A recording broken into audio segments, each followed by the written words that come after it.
Galvanometer. और galvanometer क्या है? ये एक डिवाइस है जो करंट नापने के काम में आता है। तो गैल्वेनोमीटर को हम करंट के तौर पे भी, मतलब एमीटर के जैसे भी यूज़ कर सकते हैं, और वोल्ट मीटर के जैसे भी। तो गैल्वेनोमीटर क्यों यूज़ कर रहे हैं? तो it is a device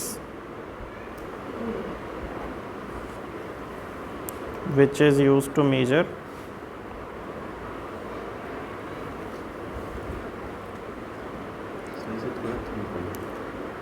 small value of current, small value of electric current। ठीक है, ये बहुत स्मॉल वैल्यू को भी नाप देता है करंट की। ठीक है, तो एमीटर की जगह गैल्वेनोमीटर क्यों यूज़ हो रहे हैं, इसका ये रीज़न है, स्मॉल वैल्यू को नापेगा। एमीटर नहीं नापता स्मॉल वैल्यू को। इसको गैल्वेनोमीटर को हम एज ए एमीटर तो यूज़ कर ही सकते हैं, एज ए वोल्ट मीटर भी यूज़ कर सकते हैं। सही है। तो यहाँ तो इसके प्रिंसिपल, वर्किंग प्रिंसिपल हमारा क्या है? तो हमारी प्रीवियस वीडियो में जो हमने क्या पढ़ा था, टाउ यानी टॉर्क। तो इसका प्रिंसिपल क्या है? Torque on A current carrying coil, current carrying placed in a magnetic field.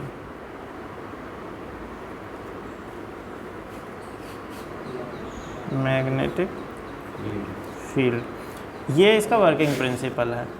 ठीक है, इस प्रिंसिपल पे काम करता है। यानी कि अगर एक करंट कैरिंग कॉइल है, उसे हमने मैग्नेटिक फील्ड में रखा, तो वो क्या करते हैं? घूमती है, टॉर्क पैदा होगा तो क्या करेगी? टर्निंग इफेक्ट प्रोड्यूस होगा। उसी का यूज़ करके हम अपने मूविंग कॉइल गैल्वेनोमीटर के पॉइंटर, जो हमें बताता है भाई कितना करंट है, पॉइंटर होता है ना हमारा, उसको देखेंगे कि इसको घुमाएंगे तो पता चलेगा कितना करंट है। ठीक है, तो ये तो इसका वर्किंग प्रिंसिपल है, इसीलिए इसको क्या बोलते हैं? मूविंग कॉइल गैल्वेनोमीटर भी बोला जाता है। ठीक, अब आ जाता है इसका कंस्ट्रक्शन।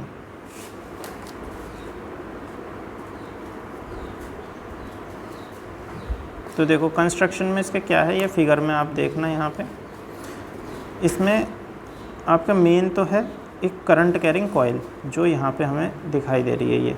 ये क्या है? Current carrying coil. सही है, और ये जुड़ी हुई है इस स्प्रिंग के साथ। ये जो देख रहे हो ना स्प्रिंग, ये यहाँ पे नीचे लोअर सस्पेंशन में, इसको यहाँ देखो, ये तो इसका फ्रंट व्यू एक तरह से, जो बाहर जो एक शीशा सा लगा रहता है ना, मिरर लगा रहता है, मिरर का मतलब एक शीशा लगा रहता है, उसमें से दिखता है ना हमें। ठीक है, तो ये तो हो गया एक फ्रंट व्यू। इसके बैक साइड का अगर हम देखें तो ये है। ठीक, तो ये जो कॉइल है पीछे से किससे जुड़ी रहती है? एक लोअर सस्पेंशन, एक स्प्रिंग से जुड़ी रहती है। ठीक, वो स्प्रिंग किस लिए? ताकि अगर हम एक इस बॉडी को इस तरह से घुमा रहे हैं और करंट हमारा ज़ीरो हो जा रहा है, तो स्प्रिंग इसको वापस से इसकी इनिशियल पोजीशन में लेके आ जाएगी। स्प्रिंग की क्या वो है, बच्चों की गाड़ी देखी है तुमने, जिसमें हम चाबी भरते हैं तो वो चलती है, तो उसमें एक लीफ स्प्रिंग टाइप लगी रहती है, छोटी सी स्पाइरल टाइप। ठीक है, तो उसको जब हम घुमाते हैं तो स्प्रिंग कैसी हो जाती है? कंप्रेस हो जाती है बिल्कुल। तो उसकी टेंडेंसी क्या है? वो अपनी शेप में वापस आनी चाहती है। तो जब वो वापस खुलती है तो गाड़ी वो आगे चलती है। ठीक है, तो सेम वही, तो स्प्रिंग हमने क्यों लगाई? ताकि ये अपनी इनिशियल पोजीशन में बैक आ सके। दोनों यहाँ पे मैग्नेट है हमारी, एक एन है, एक एस है, यानी नॉर्थ पोल और साउथ पोल। ये किस लिए? ताकि हम यहाँ एक मैग्नेटिक फील्ड क्रिएट कर सकें। तो ये सिंपल वही बन गया, मैग्नेटिक फील्ड है और हमारे पास एक करंट कैरिंग कॉइल है। जब हम इसमें करंट पास करेंगे तो ये टर्न करेगी, और इससे हमने क्या अटैच कर दिया? अपना पॉइंटर। तो हमारा पॉइंटर मूव करता है।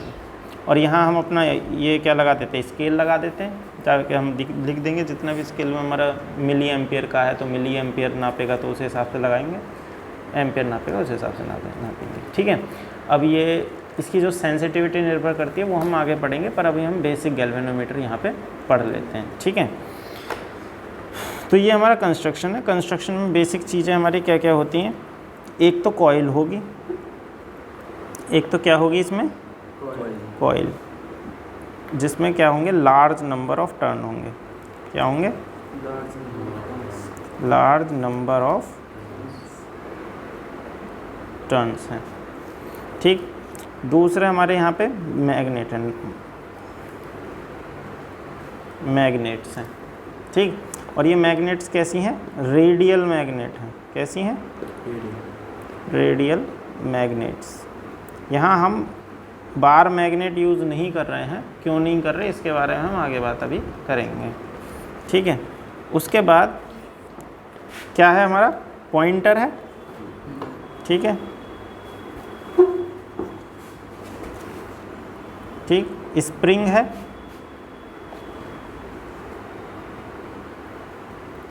ठीक, और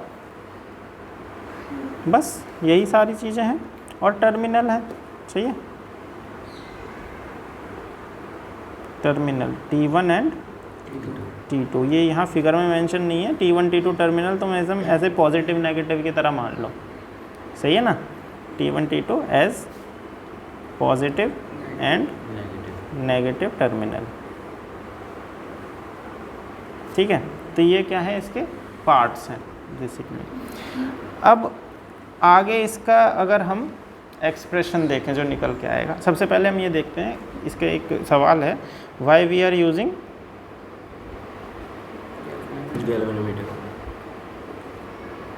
रेडियल मैग्नेट्स। सही है, तो रेडियल मैग्नेट क्यों यूज़ करेंगे? तो हमने देखा जो टॉर्क जनरेट होता है, टॉर्क का फॉर्मूला क्या होता है? बताओ। NIAB sine alpha. और साइन अल्फ़ा क्या है कि हमने कहा, मान के चलो ये हमारी एक कॉइल है इस तरह से। ठीक है, और ये एक मैग्नेटिक फील्ड में रखी हुई है। ये मैग्नेटिक फील्ड है,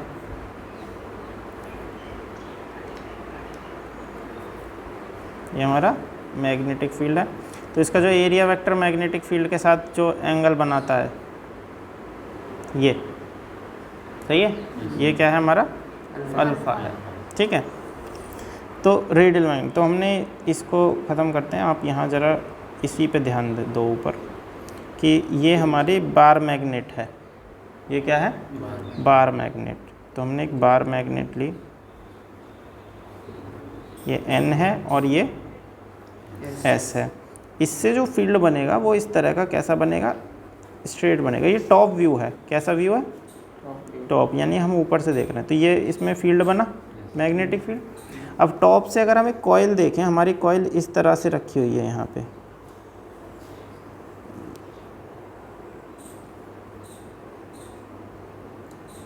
ठीक है, ये कॉइल रखी हुई है। तो इस कॉइल का जो एरिया वेक्टर है वो कितना है? अब इधर, तो ये एंगल कितना हो गया हमारा? 90 डिग्री। सही है, और जब ये कॉइल हमारी इस मैग्नेटिक फील्ड के साथ, ये बी मैग्नेटिक फील्ड है, इसके साथ अगर हमारी कॉइल टर्न होके इस तरह से आई, सही है, कॉइल टर्न होके किस तरह से? इस तरह से आई, तो इसका जो एरिया वेक्टर बनेगा वो इस तरफ बनेगा। तो ये एंगल चेंज हो गया। सही है, और उसके बाद अगर हमारे ये मैग्नेटिक फील्ड है और कॉइल हमारी इस तरह से है, तो एरिया वेक्टर किधर आ गया? इधर। तो ये एंगल कितना हो गया? 180 डिग्री हो गया। तो एंगल चेंज हो रहा है। जब एंगल चेंज हो रहा है जगह जगह पे, और यहाँ पे हम ये देखेंगे कि साइन अल्फ़ा की वैल्यू चेंज हो रही है। कभी तो अल्फ़ा हमारा 0 डिग्री है, कभी हमारा 90 डिग्री है, कभी 120 डिग्री है, इस तरह से। तो हमारे साइन की वैल्यू भी डिफरेंट होगी, जिसकी वजह से टॉर्क की वैल्यू भी क्या होगी? फ्लैक्चुएट करेगी, वेरी करेगी। इस प्रॉब्लम को ख़त्म करने के लिए हमने यहाँ पे क्या किया? रेडियल मैग्नेट लेके आए। कैसे लाए? रेडियल मैग्नेट लाए। जैसे ये है, सपोज करो इस तरह से, तो तुम ये मान लो इसमें बीच वाला सेक्शन नहीं है।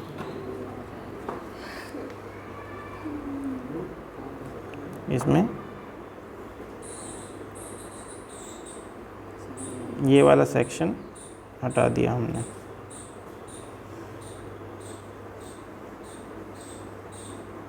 ठीक है,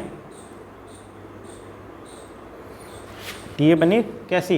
रेडियल मैग्नेट। इसमें हमने इधर लिखा N,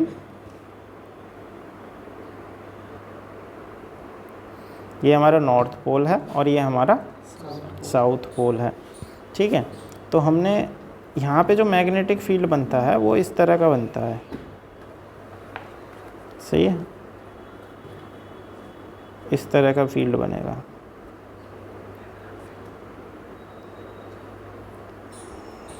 सही है। अब अगर हमारे देखो ये कॉइल यहाँ पे इस तरह से रखी हुई है, इस तरह से रखी हुई कॉइल है, तो इसका एरिया वेक्टर किधर है? इधर। तो यहाँ ये कितना एंगल बना? 90 डिग्री। तो हमारा अल्फ़ा रहा हमेशा 90 डिग्री। अच्छा 90 सही है, हाँ सॉरी 90 डिग्री रहा। अच्छा अब हमारा ये कॉइल जो है रोटेट हुआ और वो कॉइल हो गया इस तरह से। सही है, कॉइल हो गया इस तरह से। तो अब हम इस वाले इस फील्ड को देखो, ये जो जा रही है ये लाइन, ये स्ट्रेट है इसके, ये जो जा रही है मैग्नेटिक फील्ड इसके स्ट्रेट हो गया ये। Yes sir.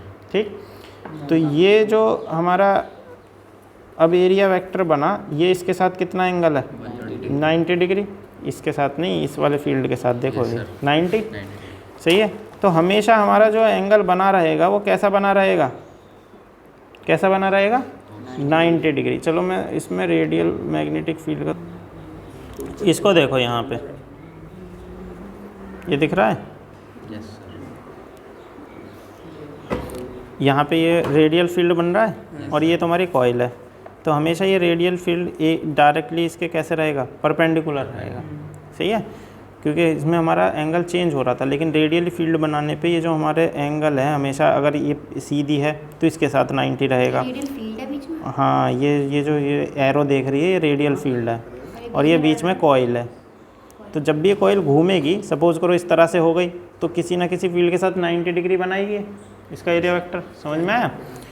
तो इसीलिए हमारा जो अल्फ़ा है वो हमारा कैसा रहे? 90 रहे ऑलवेज।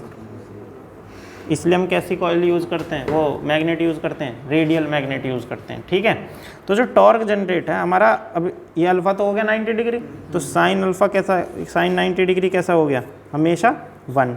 तो जो टॉर्क प्रोड्यूस होगा हमारा, the torque produce in coil, tau is equal to, क्या फॉर्मूला होता है? NIAB sine alpha. तो साइन अल्फ़ा तो साइन 90 हमारा हमेशा कितना हो गया? 1। तो टॉर्क इज इक्वल टू कितना हो गया? NIAB। इतना टॉर्क होगा। अब इस टॉर्क की वजह से ये जो आपकी कॉइल है, ये जो कॉइल तुम देख रहे हो, ये टर्न होना शुरू हो जाएगी। जब ये टर्न होना शुरू हो गया तो ये पॉइंटर जो इसके से अटैच है ये बढ़ना शुरू हो जाएगा। तो इससे पता चलेगा भाई करंट आना शुरू हो गया। तो ये जो नीचे की तरफ स्प्रिंग लग रही है इसके अंदर, ये क्या करेगी? Restoring force, restoring torque generate करेगी। क्योंकि भाई अगर हमने करंट को ज़ीरो कर दिया तो इसको वापस से पॉइंटर को ज़ीरो पे तो लेके आना है। अगर हम ये स्प्रिंग ना लगाएं और ये हमारा करंट पास करा, ये सुई हमारी यहाँ आ गई और करंट हो गया ज़ीरो, तो ये तो यहीं रुकी रहेगी। इसको वापस से ज़ीरो पे लेके आना है। तो ये काम कौन करता है? स्प्रिंग करती है यहाँ पे। समझ में आया? तो स्प्रिंग क्या प्रोड्यूस कर रही है? Restoring torque. Restoring torque produce by spring. और ये किसके बराबर होगा? इसी के बराबर होगा। सही है, तो अगर हमारा हम कहें कि K जो है कांस्टेंट है, if K is the spring constant, spring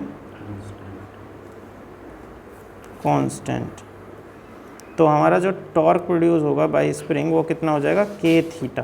theta angle है, थीटा क्या है? Angle by which the coil is turning. ठीक, तो ये जो टॉर्क K थीटा है किसके बराबर हो जाएगा? NIAB के। तो हम इसको दोनों को बराबर रखते हैं, तो K थीटा बराबर हो जाएगा NIAB। तो हमें क्या निकालना? करंट निकालना। तो I इज इक्वल टू क्या हो जाएगा? K थीटा अपॉन में NAB। सही है। अब अगर हम देखें तो K भी हमारा क्या है? कांस्टेंट है। सही है, N भी हमारा नंबर ऑफ टर्न भी कांस्टेंट है और एरिया भी हमारा कॉइल के लिए कैसा रहेगा? कांस्टेंट है और हमारा मैग्नेटिक फील्ड भी कांस्टेंट है। तो हम इस सारे कांस्टेंट को K अपॉन NAB को हटा के एक बड़ा कांस्टेंट लिख देते हैं जिसको हम बोलते हैं गैल्वेनोमीटर कांस्टेंट। ठीक है, और हमारा आई इज इक्वल टू हो जाएगा फिर जी थीटा, सही है। Yes, sir. और फिर अगर हम देखें तो ये हम लिख सकते हैं I is directly proportional to theta. इसका मतलब जितना करंट बढ़ेगा लीनियरली उतना ही एंगल भी बढ़ेगा। इसीलिए जब हम वो स्केल लगाते हैं यहाँ पे, तो स्केल पे जो जैसे 0 लिखते हैं इससे सेम डिस्टेंस पे होता है 1 एम्पियर, सही है ना। 1 है तो 2 भी बराबर डिस्टेंस पे होगा 3। तो इसका क्या मतलब है कि अगर यहाँ से ये जो पॉइंटर है ये 1 एम्पियर का करंट आया और ये हमारा कितने डिग्री मूव करा, सपोज करो 20 डिग्री मूव करा, तो जब 2 एम्पियर का होगा तो यहाँ से 40 ही मूव करेगा, समझ में आया। तो 20 डिग्री के गैप पे हैं। ये चीज़ कौन बता रहा है, ये चीज़ बता रहा है कि I is directly proportional to theta आया, समझ में आ गया। तो ये हमारा गैल्वेनोमीटर, उसकी वर्किंग और उसका प्रिंसिपल था, ठीक। अब इसमें करंट सेंसिटिविटी वगैरह ये टॉपिक हम कल पढ़ेंगे। बेसिकली करंट सेंसिटिविटी क्या है, कोई तो मिली एम्पियर में करंट बताता है, कोई बड़ा एम्पियर में भी करंट बता देता है। तो ये सेंसिटिव क्यों है इतना, ये हम किस में बात करेंगे, ये हम बात करेंगे कल, ठीक है। तो आज के लिए इतना ही।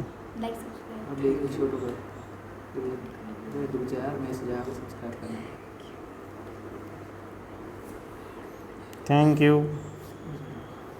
अभी तक तो खड़ा है।